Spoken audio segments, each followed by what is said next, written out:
Masih rojak lewat Jaksel, capek-capek bayar pajak, anaknya bikin kesel, cuak.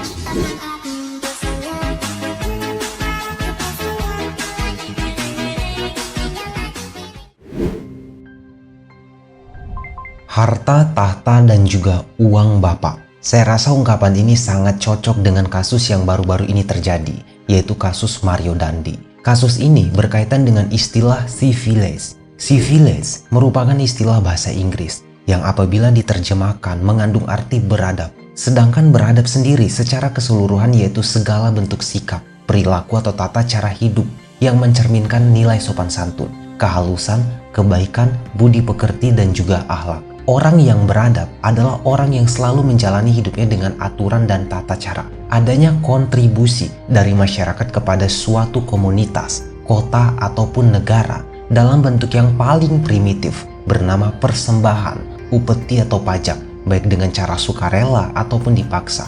Tindakan ini adalah salah satu contoh dari masyarakat yang beradab atau civiles tadi.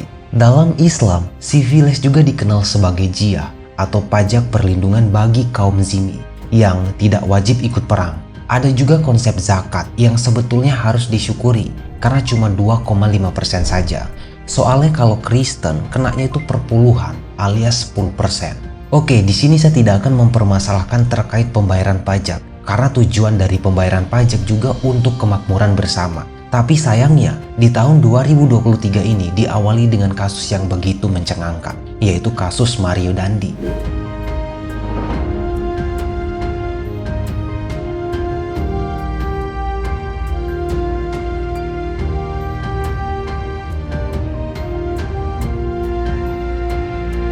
Awalnya, kasus ini hanya masuk ke dalam kategori penganiayaan saja. Namun merembet karena ternyata ayah Mario Dandi adalah seorang pejabat tinggi di DJP Jakarta Selatan. Sebenarnya juga jabatan ayahnya ini juga nggak jadi masalah. Tapi yang membuat pengadilan dan masyarakat Indonesia ini gemes, ya karena Mario Dandi ini kerap memamerkan mobil dan motor mewahnya. Udah, nggak usah lu pikirin. Memang begitu anak orang kaya, lagunya suka tengil. Alhasil, setelah ditelusuri oleh pengadilan, ternyata didapatkan fakta yang mencengangkan pula, bahwa mobil dan motor mewah ini tidak masuk ke dalam pelaporan data LHKPN atau laporan harta kekayaan penyelenggara negara milik ayah Mario Dandi. Lah, kok bisa? Padahal ayahnya kan pejabat, harusnya dia yang paling taat dong. Sebagai contoh buat kita, betul tidak? Dalam narasi beberapa menit ke depan, saya akan memaparkan secara ringkas soal teknis skema ini. Ini bagian dari skema self-assessment yang berkaitan dengan pelaporan pajak. Informasi ini berdasarkan analisis, pengamatan, dan juga deskripsi. Anda tidak harus percaya, namun Anda harus mengetahuinya. Sudah siap? Mari kita mulai. Idealnya, uang hasil pajak itu dikelola oleh negara lalu dipergunakan untuk kemakmuran rakyat. Sebagaimana juga bumi, air, dan kekayaan alam yang terkandung di dalamnya. Bukan malah untuk foya-foya oleh penguasa. Di Indonesia, pajak masih menganut sistem yang namanya itu self-assessment, yang artinya negara itu percaya kepada rakyatnya untuk menghitung sendiri pemasukannya, lalu menghitung pajaknya, kemudian melaporkannya dengan rajin, terampil, dan juga gembira. Tapi kemudian diterapkan asas praduga bersalah. Akibatnya, setiap tahun di bulan Maret kita itu ruwet laporan pajak tahunan. Padahal bagi yang kantoran dan gajian, setiap bulan sudah dipotong pajak dan dilaporkan oleh kantornya ke kantor pajak.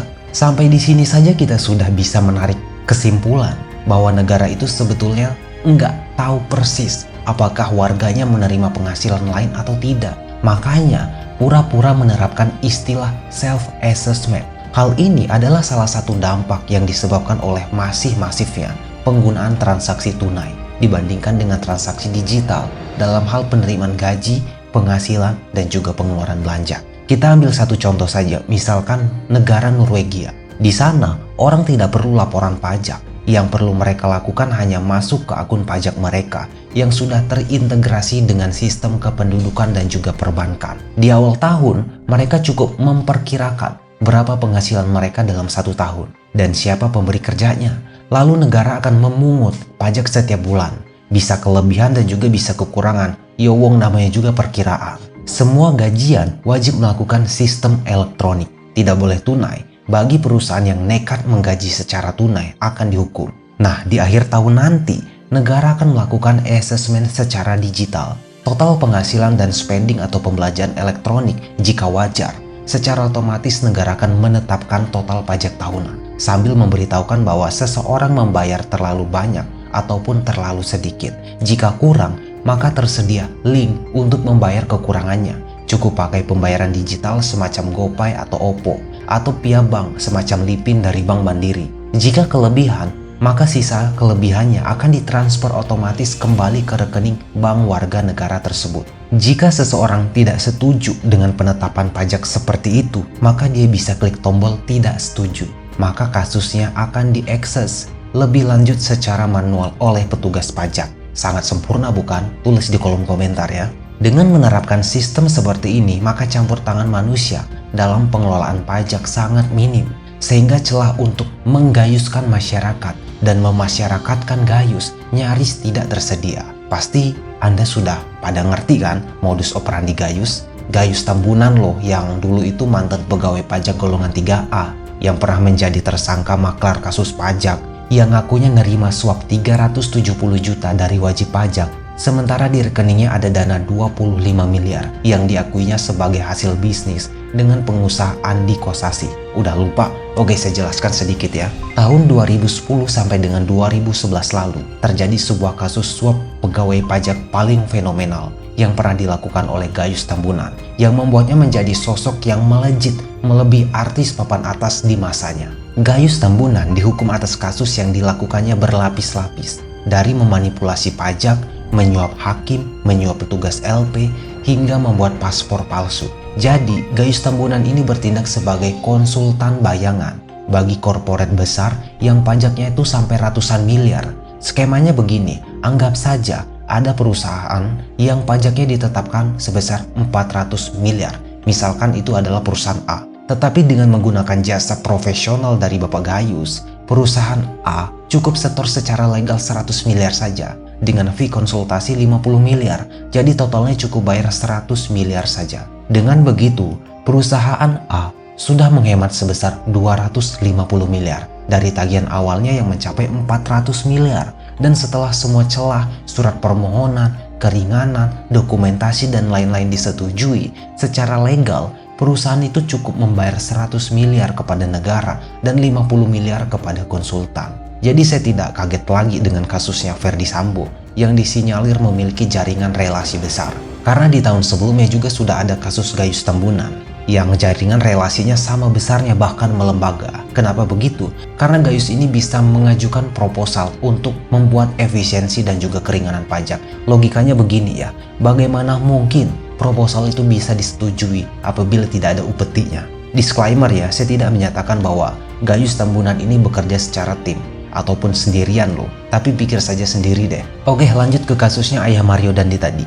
Jadi ayah dari Mario Dandi adalah seorang pejabat DJP Jakarta Selatan yang melaporkan hartanya senilai 56 miliar dalam laporan resmi semacam LHKPN itu. Ya, ayahnya pasti sudah memastikan bahwa uang senilai 56 miliar itu adalah harta yang aman untuk dilaporkan dan ditelusuri. Sebab begini, kalau dari gaji ya jelas sulit. Tapi kalau ditambah dengan warisan dan bisnis, 56 miliar itu ya nggak banyak. Kalau nggak percaya sana, tanya dengan Hotman Paris Hutapea. Jadi, kesulitan bapak-bapak semacam yang kemarin divonis hukuman mati dan bapak-bapak dari anak nakal kemarin itu adalah menyembunyikan duit cash dan gaya hidup hedonnya. Saya bingung ya, apa nggak tersiksa itu bapak-bapak? Punya duit cash banyak tapi nggak bisa dipakai. Beberapa di antaranya memang cukup cerdas dengan membuat skema financial engineering canggih melalui perusahaan cangkang atau shell company dan juga perbankan offshore yang akomodatif. Misalnya British Virgin Islam atau juga Cayman Island untuk menggamburkan jejak forensik transaksi keuangannya. Tapi kebanyakan sih tetap aja nggak cerdas-cerdas amat. Contohnya yang agak bodoh nih, ya tentunya tidak akan mampu menahan diri untuk tidak foya-foya. Bergaya hidup lapis dan hedon termasuk si bapak yang anaknya naik Rubicon itu. Padahal kalau bapak anak nakal itu rajin, dia cukup melegitimasi pemasukannya yang tidak matching dengan profil gajinya. Misalkan ya, dengan cara membuka usaha atau butik yang selalu terlihat sepi, tapi omset di pembukuannya itu bisa mencapai miliaran. Misalnya mall-mall ataupun jalan-jalan protokol utama. Gampang kok melihatnya. Lalu dari hasil miliaran itu dipakai buat beli franchise stabil semacam Alfamart atau juga Indomaret sebanyak 200 biji misalkan. Maka penghasilan yang didapatkan nantinya akan bersumber dari hasil yang sah. Skema macam ini digunakan untuk mengakumulasi aset yang kalau cuma 56 miliar itu rasa-rasanya kok nggak sulit. Lawang di tahun 2021 kemarin saja di kota Semarang ada yang cuma lulusan SMA dan bukan pejabat dirjen, apalagi jenderal bintang 2. Dia berhasil memiliki satu Indomaret lengkap dengan satu mesin ATM dengan keuntungan 849 juta. Hanya dengan waktu 1 malam saja. Dan cuma bermodalkan ketekunan, sabar, niat yang kuat dan juga linggis. Oke, saya rasa untuk penjelasan dampak dari self-assessment atau seni untuk menghindari pajak ini cukup jelas ya. Terima kasih atas kebijaksanaannya dan sampai jumpa.